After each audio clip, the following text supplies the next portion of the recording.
Hence the importance of doing a mock assessment. You want to make sure you practice before game day. Last month when we was here, I had to ask a question to the group who would want to see a mock assessment, because I've delivered a lot of webinars on CMMC, and unfortunately, a lot of times it seems like people feel more confused after those webinars. But I think with a mock assessment, we wanted to bring the requirements to life, actually demonstrate what does an assessment look like, what does it feel like, and I think that'll kind of give people a better picture and understanding of how to satisfy the requirements. So that's what we're going to do today. And Kristen, after I mentioned that, she had introduced me to Darrell Tippey from TMAC, and appreciate that introduction, Kristen. So this is our special guest, retired Army Colonel Darold, and he was part of the first Joint Surveillance Voluntary Assessment with Harold Glenn. Myself and Gassan first JDSA. Wow. Awesome. All right, who's ready for us to get in action, the show? Okay, so this is going to be our set. This is where the assessment is going to be taking place. So you all may want to kind of position yourselves around so you're kind of close in and can hear us. We're going to try to talk loud. Let's set the stage. Yeah, so tell us a little bit about your organization. We're a manufacturing company. We have about 100 employees.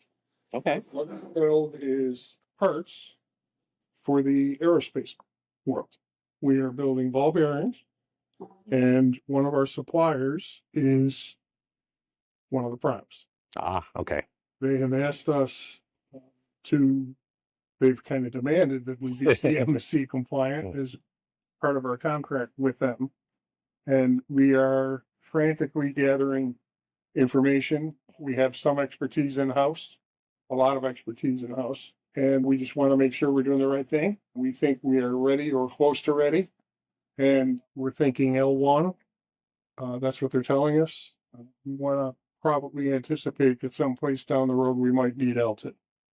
Okay. But L1 for now is what they're telling us. So basically you're handling COTS type products, commercial off the shelf, you're selling them to the civilian market as well as. We're building a ball bearing for these guys. Okay. And COTS software, we have COTS software that we use. Yes. Okay. Yeah, and they're standard size ball bearings. Yeah. So the FCI information is kind of, where we're shipping them to and Right. like what programs it's on and that kind of thing. Okay. So we don't believe there's CY in the mix. Okay, so they're commercial off the shelf. So then basically the only thing you're handling is FCI, federal contract information. Yes. That does only require level 1, so we're spot on there. Okay. Originally before the final rule came out, there were 17 requirements for level 1. They have reduced that to 15, but really nothing has significantly changed. All they did was they basically took 3.10.3, 4, and 5 and combined them together under CFR 48. And that was more of hey, we can make level 1 across all the federal government as opposed to just DOD. They put it in CFR 48. Okay, so do you have any questions? The now 15 requirements, but it's like 54 assessment objectives that you need. Well, we have identified the objectives. Okay. And we think we have sufficient evidence in the form of, we believe we know what the controls are. Okay. The control objectives those are finite, right? Right. And we have created and gathered policies, procedures, and we have evidence that proves that we're following the proper procedures to meet the policies, to meet the control objective. Okay, let's kind of walk through everything that you've got. I mean, your first, obviously 3.1 is access control. It's the first family of the NIST requirements. All this CMMC stuff is based on NIST SB 800 171 Rev 2. Okay, so under access control, there are 4 items that are level 1. Okay, they're 3.1.1, 3.1.2, 3.1.20, and 3.1.22. Okay, 3.1.1 is basically it's access control for your individuals. I'm going to let Gassan walk you through some questions on 3.1.1. I'm the head of IT here at the company. I usually take care of most of the user authentication and authorization, all of that stuff. I think that's 3.1, right? Yeah, 3.1 is the start. Go ahead. I was going to let Gassan. Okay, so can you run us through the process, how you do access control, how do you identify your users, and what is the mechanism used for knowing your users and giving them accounts, authenticating. Just run us through the process as a overall. Okay. Well, we hire people. Mhm. And when we hire people, we give them access to their email and to our shared drive. And we don't give anybody access to admin accounts except for me and Peter. Peter has access to admin in case I'm not around. And yeah, we're a pretty open company. Everybody's able to get access to the information, so they know how many ball bearings of each type that they're making and fulfilling on each of the orders and stuff. So We've set up identities for each different kind of employee. Yeah. And they only have the rights to be able to access the information that enables them to do their jobs. So what do you So the use? receptionist can't get into the financial statements kind of thing, right? So we Yeah. set that up and put guardrails. yeah. So what are you using for identity and authentication? What system? What do you have in place? UAttest. What is your network? UAttest is one of the software packages that you spread everything access. Okay.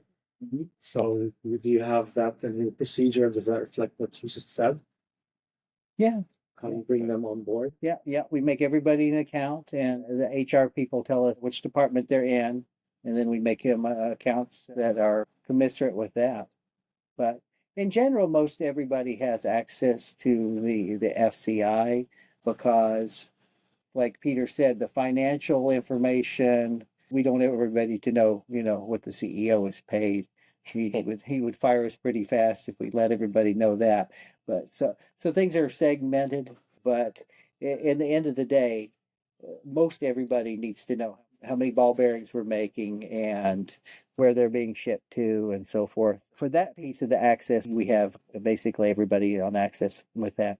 And once they get in with their identity management, then we've got a OneDrive where we have folders for each of our contracts and customers. You've got 100 people use that, right? How many computers do you have? I have 100 computers. Yeah, everything's here on site, except they can get into their email off-site because we're using Google as the provider. So as long as they have their Gmail username and password, they can get into the Sorry, company. Derrich, you want to ask? I was going to ask, as far as the devices, are they company owned or do you allow BYOD?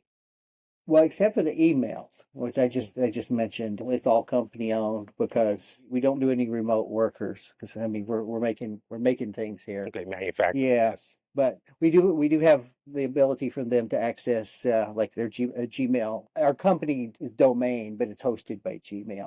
They can log in with their username and password from from their phone or their home computer or whatever and get into that. That's good to go, obviously, because it's encrypted, and we tell them it's in their policies and procedures that they're supposed to set up Google Authenticator for that, so they have the multi-factor authentication. Okay. Now, are you running a local server here or are you virtual online? It's all virtual with Google. So for 3.1.22 is about public sharing of FCI for level 1. What's your process to ensure that employees are not sharing FCI on LinkedIn or the YouTube or the company website? Do you have a process or procedure to review information before it's publicly posted? We do for the company website because I'm the only guy that can post on the company website, and I run everything by the CEO before I actually post it up there. Okay. As far as LinkedIn goes, I mean, we tell people not to put in like details and stuff of contracts, but people will post things that we just won a $5 million contract with this big prime, and we're shipping ball bearings to a Navy user or something like that. All right. That's part of our policies and procedures. Okay. So the CEO is the reviewer. He's the reviewer for the website. We don't track anybody for like LinkedIn and stuff because it's it's in their employee agreement that they're not supposed to share things that are obviously not shareable. Is anyone responsible for reviewing the website or your company LinkedIn or YouTube in the case where potentially FCI is leaked into those public spaces? And if in that case, what would happen? What would be the process to take that down? Well, I'm connected with, I think, everybody in the company on LinkedIn. I monitor their LinkedIn accounts pretty consistently because I want to make sure I know when somebody's looking for a job and stuff, among other things. Yeah. Yeah, if I see something, I let them know, ask them to take it down. They walk around with personal cell phones or? In the facility? Yeah. Yeah. So do you authenticate devices? Are the devices known to your network, or anybody can bring the device as long as they can authenticate their identity, they can log in? Yeah, do you keep a whitelist on devices that are authorized to hit your? And how do you do that? Can you clarify the question a little bit? Because Yeah, do you have a list of devices that you'll allow to touch your network? so the network is like, you mean like our file sharing and stuff like that? I assume you don't mean the email.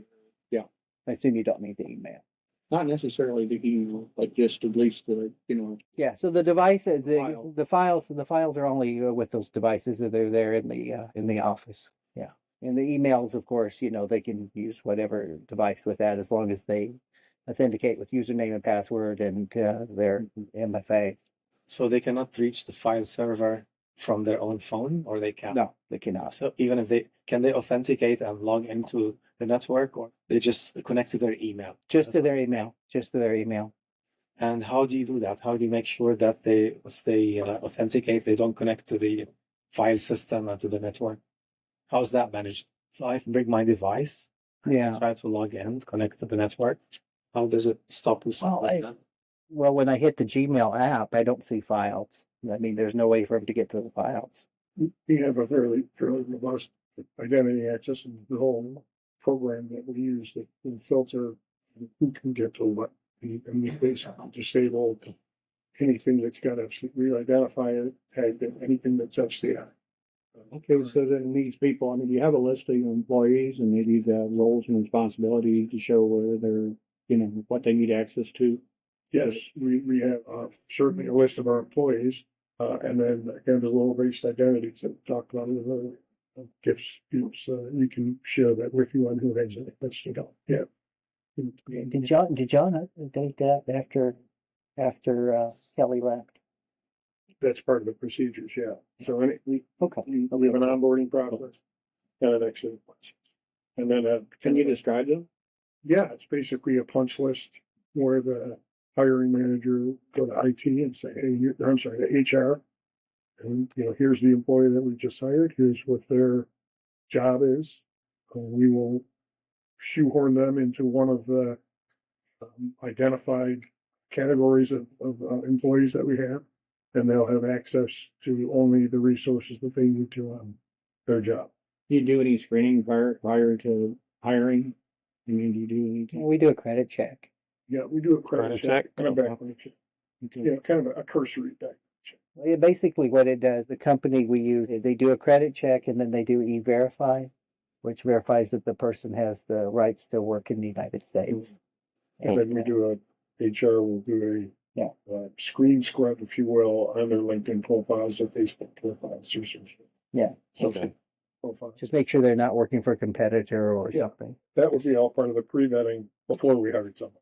So we wouldn't hire anybody unless they've been through that process and that procedure. And that's generally done by the hiring manager and the HR person. Gotcha. So we vet them pretty well as we have to. Prior to us being able to mark any of the requirements for access control is met, we are going to want to look at some of your policies, your system security plan, evidence, artifacts, although technically it's not required for CMMC Level 1 when you submit your attestation, but us performing your mock assessment, we will need to see some artifacts to feel comfortable marking it as met. But Yeah. sounds like you all are doing fairly well with access control. Let's address media protection. So you mentioned those 100, are there laptops or your computers, desktops? What type of devices do you issue your They're employees? all desktops. All desktops? Yeah. Okay. Yeah, and we do have printers. Yeah, printers as well? Yeah. Okay. As far as media sanitization, whenever, let's say, one of those desktops or printers are end of life, or if you need to issue that desktop to a new employee, what's the sanitization process to make sure no FCI is still on that? We just wipe the hard drives and we store it back to factory settings. Okay. And we don't crush them or anything like that. We like to recycle things and, be environmentally friendly. So we actually donate them to Habitat for Humanity. Oh, that's good. Okay. Is there a process or procedure you follow to make sure that that hard drive is completely wiped before you donate it to Habitat for Humanity?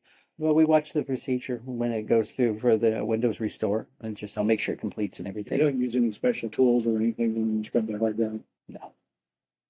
I mean, it erases everything. Do you use USBs or SD cards or anything like that? We have USB drives. I have 5 of them in my office. I check them out to people. I don't have a list of who I'm checking them out to at any given time, but there's only 5 of them. So I could tell you at any given time who has them. You know where they came from?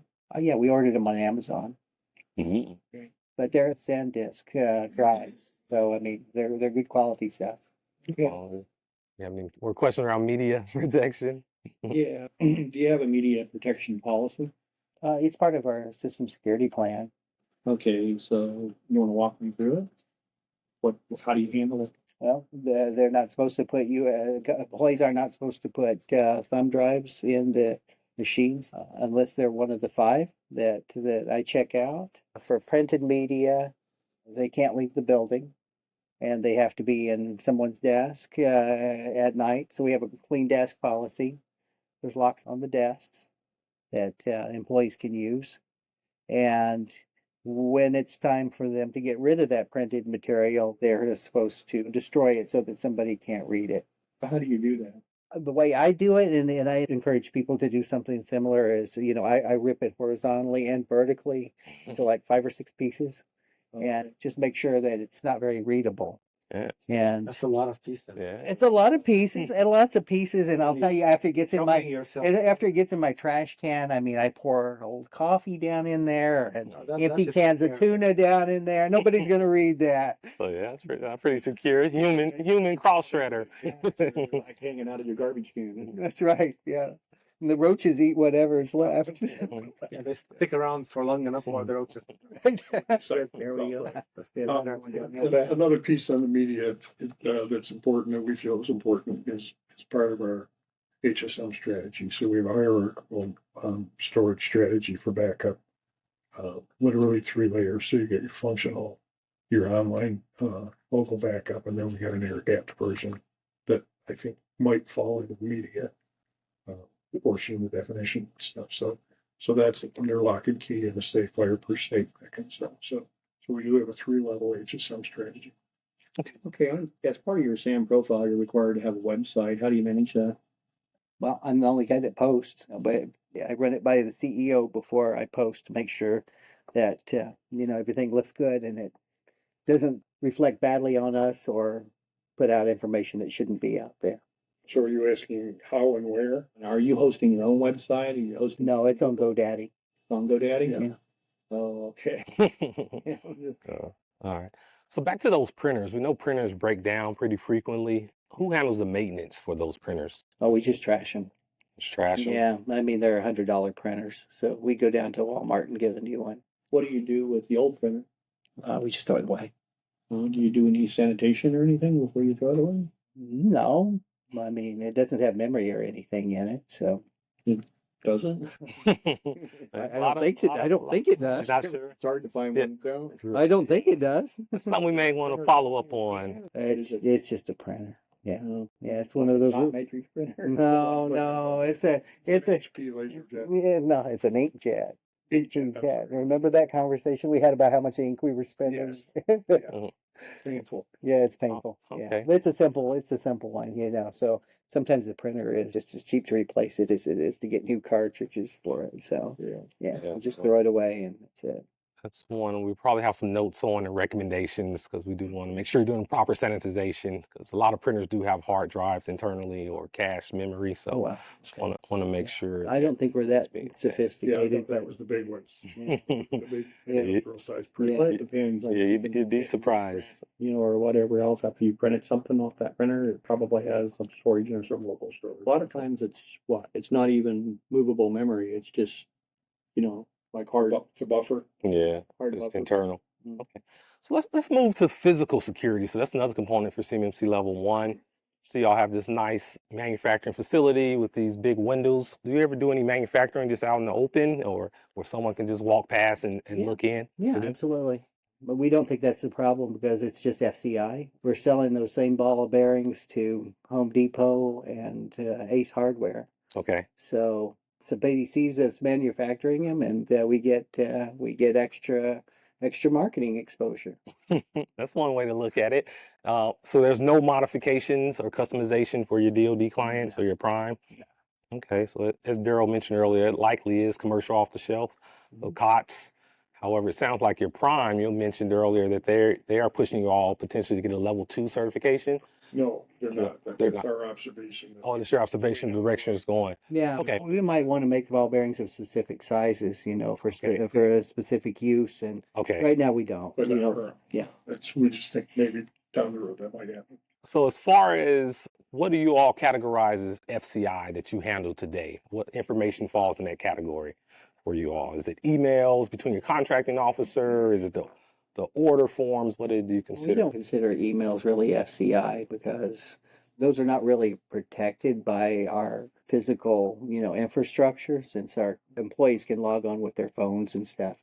High level coordinating type of things that we exchange by emails. What do we handle? It considers FCI. I think the primary thing is the quantities that we are shipping to what locations on what date. So if we sent something to Fort Cabaz, we kind of keep it under wraps that we're sending it there as opposed to sending it to, some other place. I think there's some other pretty obvious things like our contracts Okay. that we have in place. Those are definitely FCI. Have you constructed any kind of life cycle management for your FCI? Where's it coming from?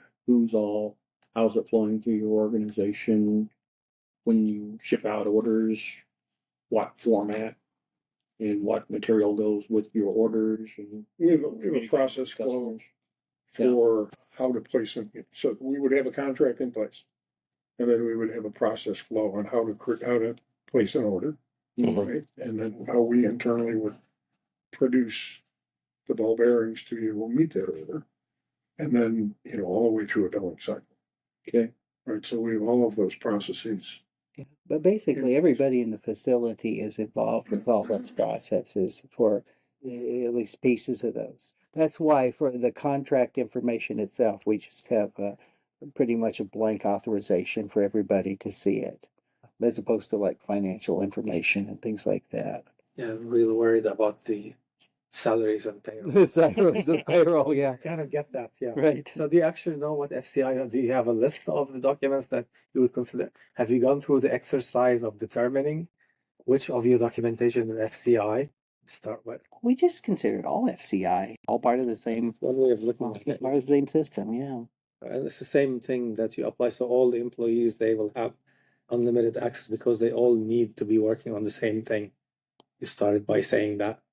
It's not that they are working on the same thing, but they're all part of the same ecosystem to deliver the right number of ball bearings, the right size of ball bearings quickly to the customers that we need. So everybody from the shipping people to the finance people who are taking the orders for that, to the manufacturing work orders, shipping. Did I mention shipping? I forgot. Yeah, But yeah. the times. Yeah. So I mean, everybody's involved with that.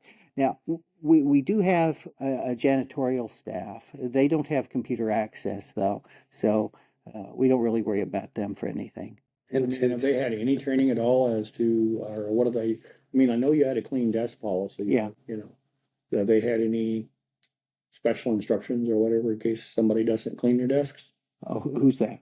The janitorial staff. Imagine, if somebody left something out on their desk, what's the janitorial staff going to do with it? Just going to throw it out or what?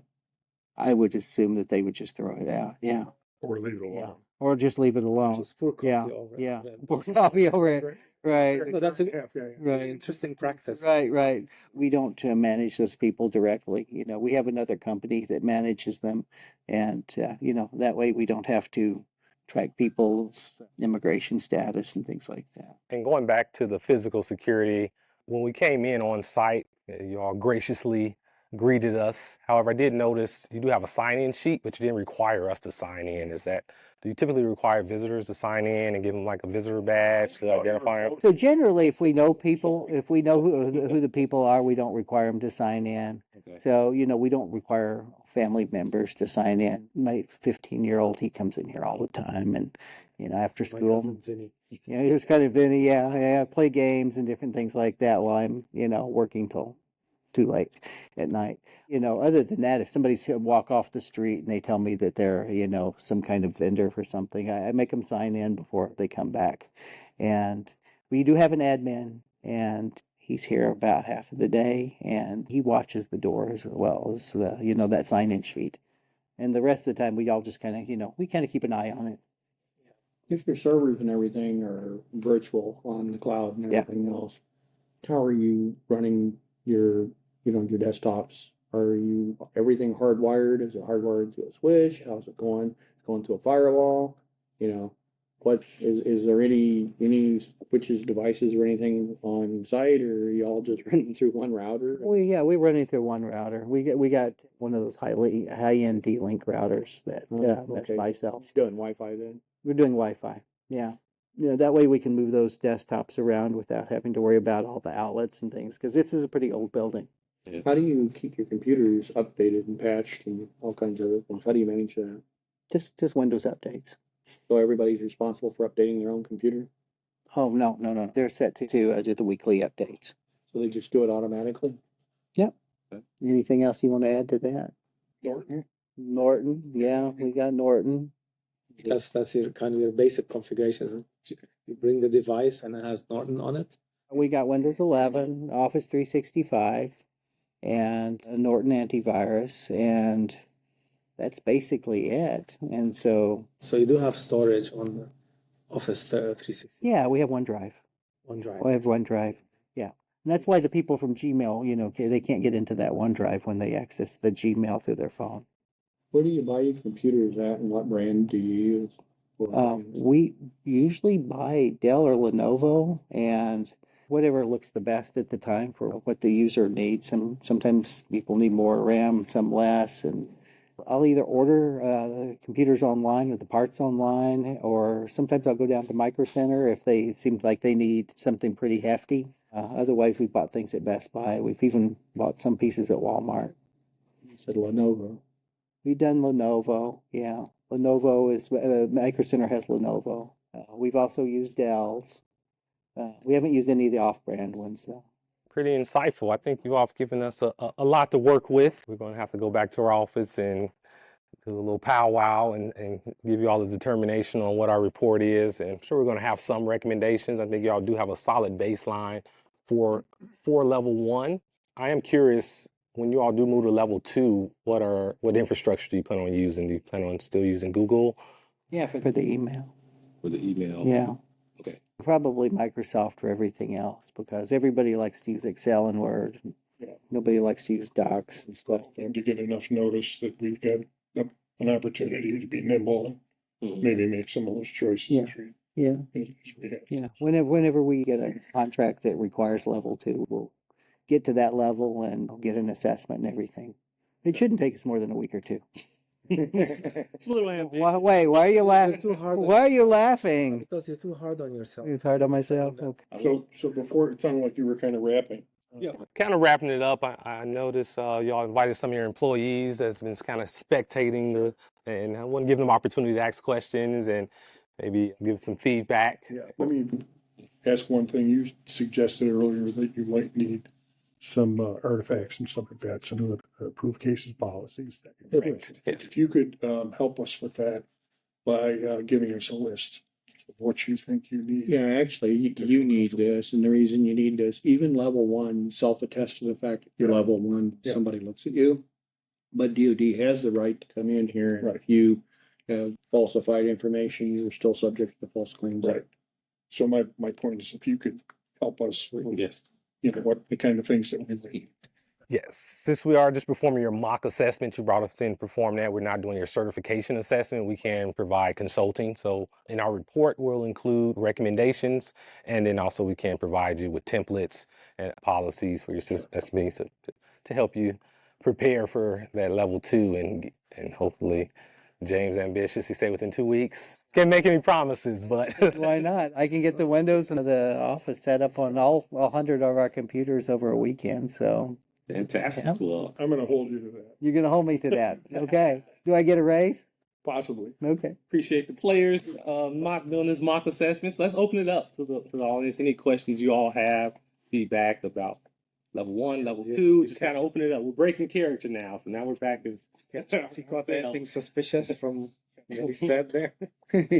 Your first trip to the bathroom, visitor escort. Right. Yeah, I saw they were kind of trying to watch me visibly, but yeah, they should escort Big visitors trick. at all Normally times. you'll have like a badge on or something that might give you a visitor badge. Like Big B. They go in the bathroom, take the visitor badge off, go walking around, clear. Yeah. No sign-in sheet. No sign. Or the sign-in sheet's not used. That's helpful. Yeah. You should just watch out. So isn't there a DAR encryption requirement on all the computers? I thought that was still for level For 1. level 2. Yeah. Is it a level Yeah. 2? There doesn't have to be. Yeah. There doesn't have to be. And It's 140 days. if everything is end-to-end encrypted, then with FIPS 140-2, then you don't have to have the routers along the way. So my answer with the D-Link router is not necessarily wrong, but it needs some investigation. It would be a little light, but so I got a question, like you're talking about identity and access management, right? So how do you implement least privilege access for specific application? really, really hard unless you got something like Active Directory. There Yeah. are some. Yeah. If you got Azure AD or He started out by saying there's no least privilege thing going on. yeah, he was talking about Yeah. the pre- But Peter kind of indicated there was. So if I were on this side of the table, I would start asking questions because we didn't seem to have a consistent story. So the other question, you said you're talking about going to level 2. Yeah. Assuming you're doing cloud, Yeah. you'd have to be in Azure for government. Yeah. Or FedRAMP Moderate Plus. Rackspace. Or AWS for government or whatever you're using for the cloud service. Yeah. What a lot of people don't realize, I'm not sure if this got corrected yet or not, but like GCC or whatever else was good for CUI, but it's not good for ITARs and export Right. control. Yeah. Also, GCC backup servers, if a server goes down or whatever on GCC, it might back up in South America or somewhere. Right. And you got to be real careful because if you've got anything that's CUI that's US only, GCC may not be good enough if you're sending CUI via email. Yeah. Yeah. Well, that's why you use Azure for government. Yeah. So There's a lot of marketing hype and misinformation about GCC and the cost of GCC. Remember, your big cost here is your compliance cost, your monitoring cost, your policies and procedures.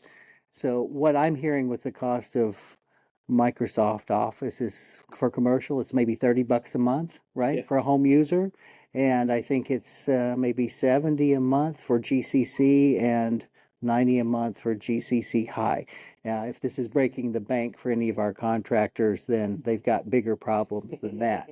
My recommendation, there is a Google solution that you can use. I don't know that much about it. Derrich knows more about it than I do, but if you're going to do a Microsoft solution, just go for GCC High. Yeah. That's it. Future proof. Yeah. So, Yeah. I mean, one of the things I'll mention is architecture is everything, and when you set your system up or whatever the case may be, it really depends on how you get your CUI, and then when you get it, what do you need to do with it? Right. I mean, if you're getting CUI being provided to you, the only thing you need to do is look at it and see it, and then you're going to use it to manufacture something totally different that's actually not CUI or whatever.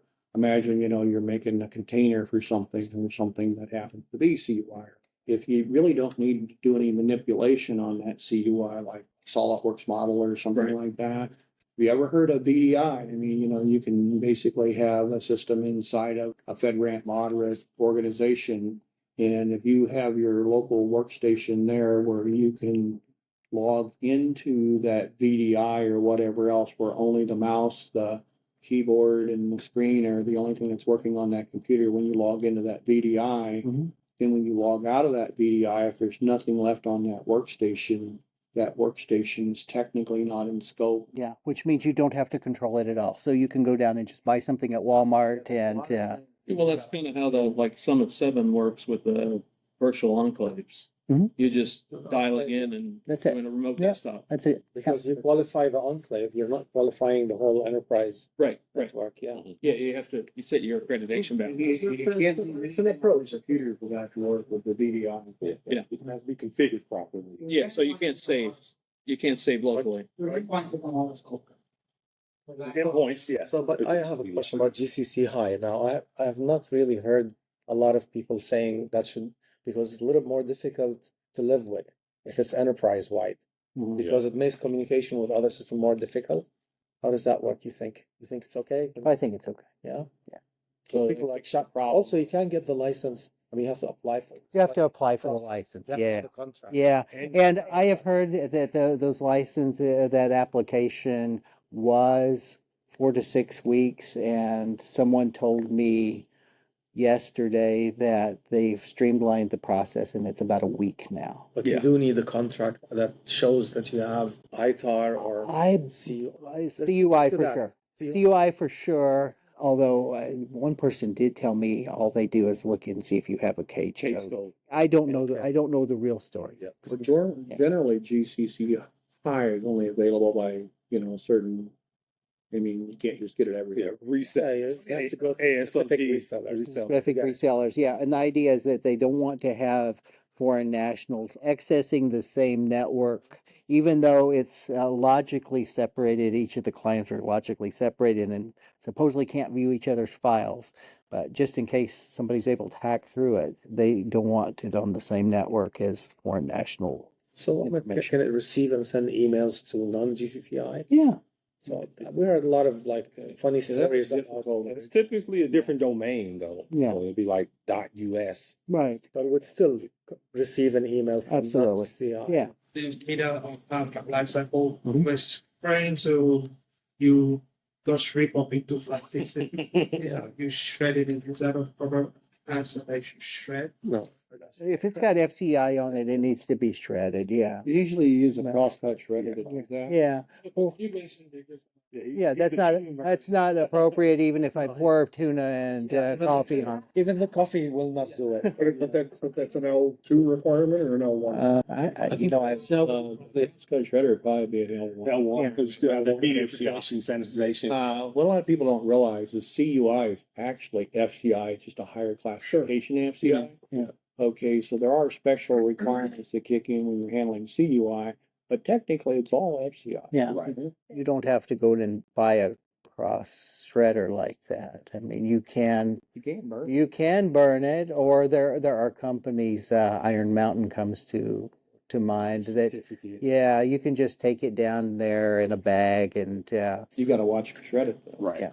But the key is you need the policy and the procedure. And you need to vet the company so he knows them. Yeah. But not like the other ones that you use. You have to first determine that they're qualified right. to the level of security that you need.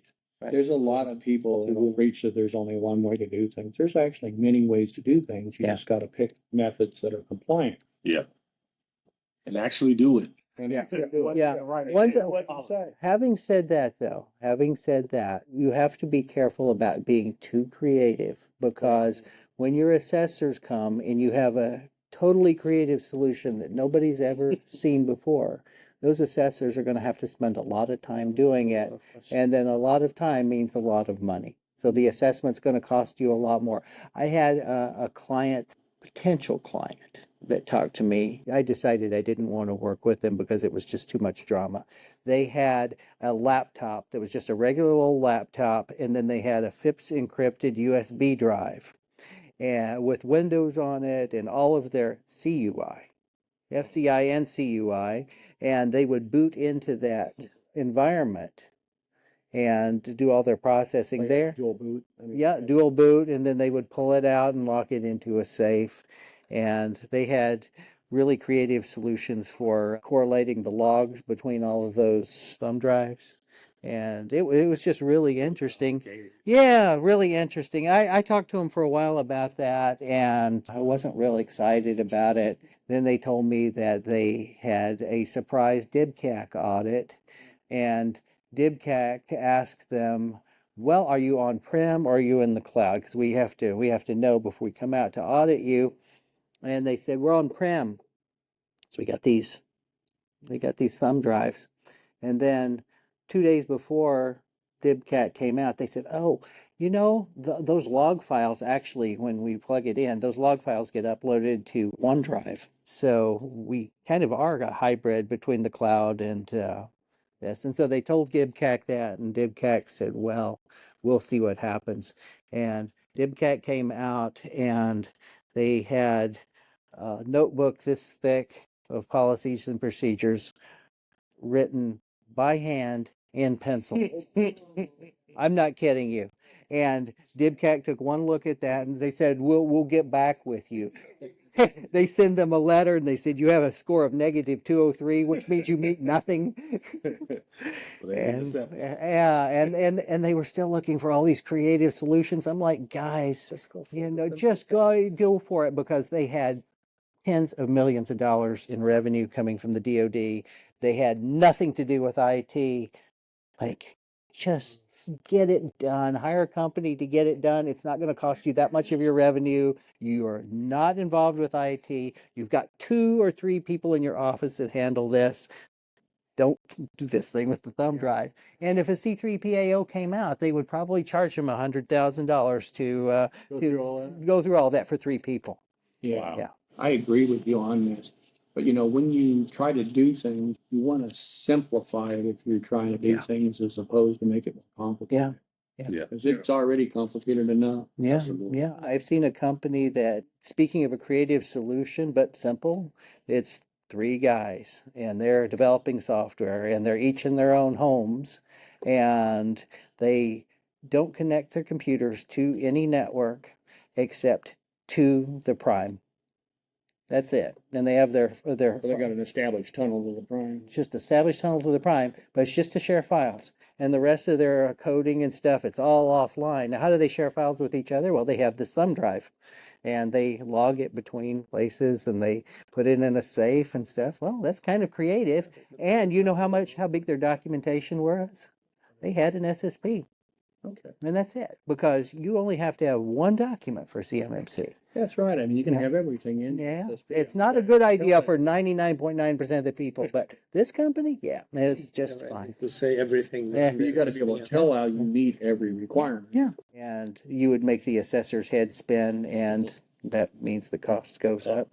Yeah. A lot of redundancy, because you could have same policy showing up different places. Yeah. I guess you could cross reference. I guess, Yeah. but So, yeah. so real quick, as far as the audience, anyone who's interested in becoming like an assessor or consultant that is new to CMMC? Looking to become a consultant. Consultant? Okay. What's your background? Ray, what do you want to be? Background is accounting. I'm currently wrapping up my Bachelor of Science in Cybersecurity. Oh, Nice. Where? Okay. AIU in Houston. Okay. What about you? I do have a master's degree in cybersecurity from Auburn University at Montgomery. And I recently worked at First Horizon Bank as IAM analyst. Right now, I want to get into GRC. Well, one of the things I hope you took out of the presentation earlier was the number of CCAs and CCPs that there are right now, and Yeah. how many of them can actually do something. Yeah. Because we got a severe shortage. It takes about 3 weeks to do an audit. So 3 weeks meaning 120 hours for a CCA. 2.5 CCAs. Yeah. Times 2.5 CCAs for these audits. So total of 300 hours-ish for an audit.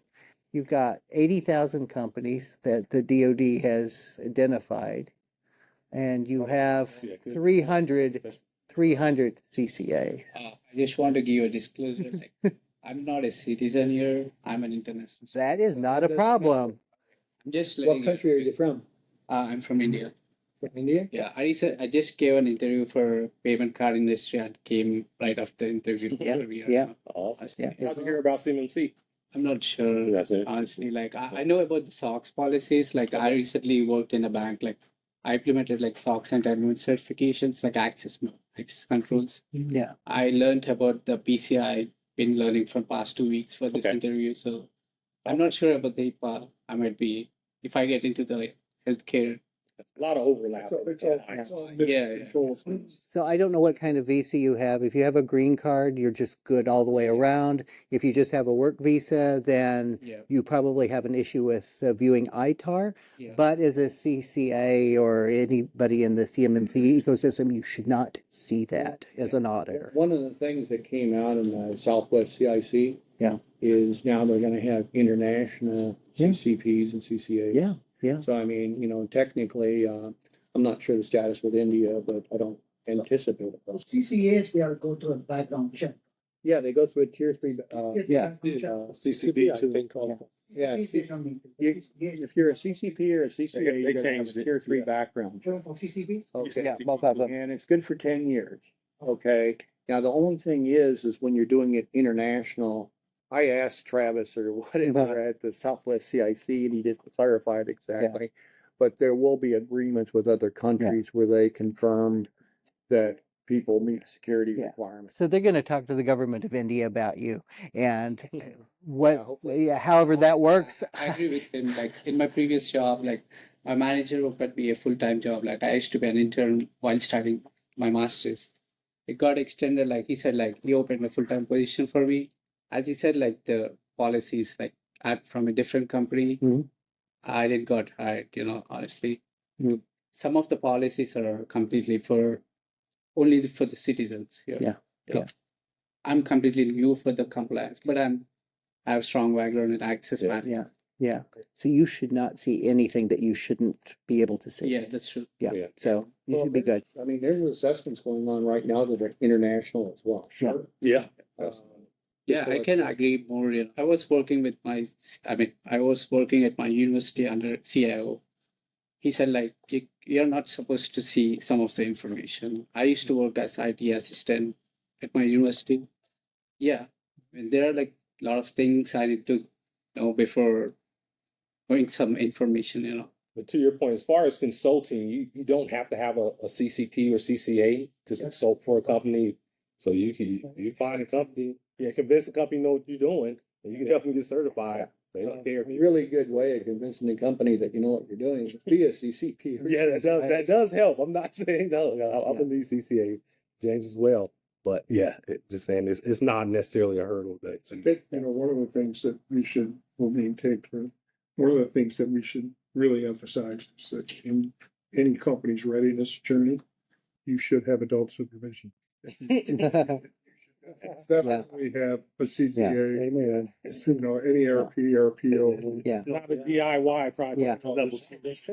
I have heard Robert Teague from Red Spin, which is probably the most active C3PAO. They've probably done the most assessments. I have heard him twice, once yesterday and once back in November, state that I think his company has helped 200 companies either go through CMMC or before that there was what they called a joint surveillance voluntary assessment, which was similar to CMMC, but if you got it, then you got grandfathered in so that you got a CMMC. Technically, it was a high level DIBCAC assessment. It's a high level dip. Followed by C3. Yeah. So he's worked with 200 companies for that. And he has stated that every company that's worked with a consultant has passed. And that's a really, really harsh statement, right? And most of the companies that haven't worked with a consultant have not. So there's a lot of nuances with CMMC. Lots of nuances, and you need somebody outside with a fresh view, because if you're trying to do everything yourself, you're going to miss things. Yeah. So it's a little bit worse because the MSPs, they come across, because they're handling a lot of the technology and they're building some procedures. Yeah. So with the company, they get the feeling that, they can have it all together. But the MSPs, they miss a lot of things that are like within the organization. Needs to be set up. This is we're seeing this all the time. So they get a really strong sense of confidence with the MSP and the way they respond, because they know what they're doing. Yeah. So the company, says, okay, this is the expert and he's, he has it. Yeah. This is a little bit more tricky. To work with somebody that. Yeah. It's like he thinks he knows, and they do know, but they know, like, part of it. Only for their stack. Yes. And they think they can just apply and Yeah, it's respond. not a one size fits all for sure. No, the prep part. So if you implement, like in your case, if you're implementing the access control and you haven't defined what the roles and responsibilities are, what are you doing? And they can do that very well, but they can't do the part where they establish least privilege and separate the functions, all of that. Yeah. So we see this, it's very common problem. I was about to ask a question. So I was born here in USA. I'm actually a US citizen. I was born in New Jersey. So I kind of gone for India for education purposes. I did my MBA, Masters in Business Administration. But slowly I started transitioning to cybersecurity. Over last few years, I did 3 months cybersecurity courses. I did an MCSC plus Linux and Linux environments, and I worked into different tools like Nmap, Wiresharks. And I also got the good controls. Since then, I started enrolling another 2 courses like INE and Cybersecurity Masters. So I started learning about web basics, network basics, network protocols. So my question is here is like, I'm seeing a lot of good opportunities. I see like there's a lot of threats. There's a lot of security vulnerabilities. There's a lot of the company is kind of facing a lot of threats from because now AI is developing a lot and there's a lot of security threats. Yeah. Involving. So I really look forward if you have any opportunities for me to join into in any internships or any level positions. I would love to work. So the bottom line is though, they have to be a US person. No, ITAR, no, correct? no. That's only a Only for ITAR, but no. not CUI. And the auditor should not be seeing CUI, and the auditor should not be seeing ITAR. So any foreign person, unless maybe they're North Korean or something, can be a CCA or CCP on any audit. It's not a problem Because they're not actually seeing. because they're not actually seeing CUI. Because I was on the opposite side. I was trying to help a company that I was working at, Uh-huh. and we had one person that was a foreign national, Yeah. but he had a green card. Oh And yeah. I know, So then they can see ITAR. yes, they Yeah. can see this. And A U.S. person is a U.S. citizen or a green card holder that works Right. for a U.S. company. Right. Believe it or not, if you are a U.S. citizen and you work That for a work for a foreign foreign company, company, you are not a U.S. person. Yeah. right. Uh, Right. And the other thing with the CUI and the ITAR for the Government. for the CUI and the ITAR, if you Yeah. Like, can they be outsourced to outside the US or they are being? yes, absolutely. I wasn't thinking that the auditors were not seeing CUI. Yeah, they are not seeing CUI. So yes, they can be outsourced outside of the US. Let's see what else along those lines. So ITAR is International Traffic in Firearms Regulations, right? What time are we? we get kicked out in like 8 minutes. 8 minutes. So Okay. let's get a couple minutes to Okay. network. But let's give our slayers join me and give them a round of applause. Slayers. Thank you, Darold.